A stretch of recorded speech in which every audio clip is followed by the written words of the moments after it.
روپیہ، پیسہ اور دولت یہ ایسے موضوع ہیں جن میں پوری دنیا کو دلچسپی ہے.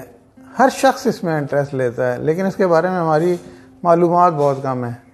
مثلا ہم اتنا ہی نہیں جانتے کہ یہ جو روپیہ ہے یا کرنسی ہے، اس کے اندر یہ قوت کہاں سے آئی کہ اس سے ہم ضرورت کی ہر چیز خرید سکتے ہیں.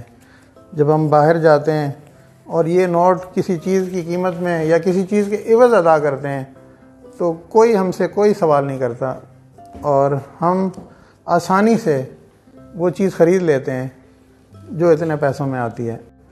کرنسی نوٹ کوئی بھی ایسی چیز ہو سکتی ہے جس کو دنیا قبول کرے، جس کو لوگ لے کر اس کے بدلے میں آپ کو کوئی چیز دیں. تو یہ ہمیشہ سے یہ نوٹ یا سکے نہیں ہوتے تھے، بلکہ یہ مختلف چیزیں ہوتی تھیں. کوئی بھی چیز جو دنیا کو قابل قبول ہو. سب سے پہلے تو دنیا میں بارٹر سسٹم تھا، یعنی آپ ایک چیز دیتے تھے، اس کے بدلے اپنی ضرورت کی دوسری چیز لے لیتے تھے. لیکن اس میں بہت سی مشکلات تھیں، اس لیے یہ وقت کے ساتھ ساتھ تبدیل ہو گیا. نوٹوں کا رواج شروع ہوا تو تمام بینک اس کے عوض سونے کی ایک خاص مقدار خریدتے تھے اور وہ اپنے ریزروز میں رکھتے تھے. اس کے بدلے میں ان کو ایک خاص مقدار یا تعداد کے نوٹ چھاپنے کی اجازت ہوتی تھی. کافی عرصے تک دنیا کے تمام بینک اسی پر عمل کرتے رہے. پھر امریکہ کے صدر نکسن نے اس رواج کو ختم کیا اور انہوں نے یہ قدیم رواج بند کر دیا. اب کرنسی نوٹ چھاپنے کے لیے کسی سونے چاندی اور دھاتوں کو رکھنے کی ضرورت نہیں، بلکہ ہر ملک اپنی معیشت کے لحاظ سے نوٹ چھاپتا ہے اور اپنی معیشت کا پورا پلان جاری کرتا ہے. اور اس کے پیچھے جو قدر و قیمت ہے اور جو ضمانت ہے وہ اصل میں کسی ملک کی اقتصادی حالت ہے. پوری دنیا میں کرنسی نوٹوں کا رواج کچھ ہی عرصے سے ہوا ہے. اس سے پہلے سکوں کا رواج تھا اور سکے بھی مختلف دھاتوں کے ہوتے تھے، سونے چاندی کے سکے. لیکن اس کے بعد دوسرے سکوں کا بھی رواج ہو گیا. نوٹوں کی جگہ بہت سی چیزیں استعمال ہوتی رہی ہیں. مثلا امریکہ کی کچھ ریاستوں میں تمباکو کے پتے کرنسی نوٹ کے طور پر استعمال ہوتے رہے اور وہ پہلے تمباکو کے پتے لے کر جاتے تھے اور اس کے بدلے اپنی ضرورت کی مختلف چیزیں لے لیتے تھے.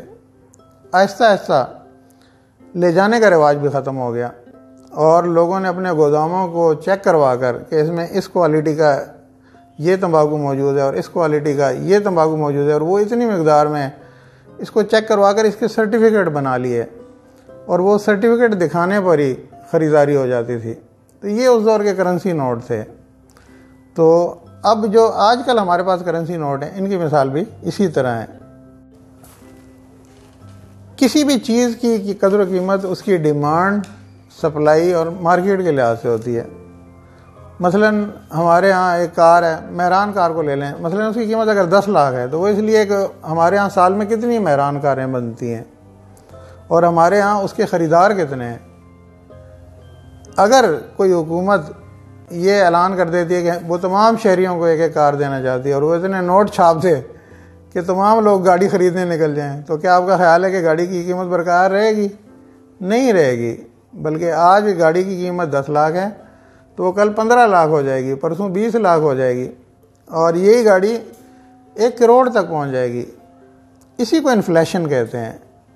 کوئی بھی حکومت یا ریاست یا بینک، ریاستی بینک جس کو اسٹیٹ بینک یا بینک، انگلینڈ میں اس کو بینک آف انگلینڈ کہتے ہیں، امریکہ میں ریزرو کہتے ہیں، تو وہ اپنی ملک کی معیشت کے لحاظ سے ہی نوٹ چھاپتی ہے اور اس کی جو دنیا میں ساکھ ہے یا اس کے نوٹ کے اندر جو انٹرنسک ویلیو ہے، جو اس کے اندر قیمت ہے، وہ اسی وقت تک برقرار رہتی ہے جب تک یہ چیزیں ان کی GDP کے حد میں رہیں.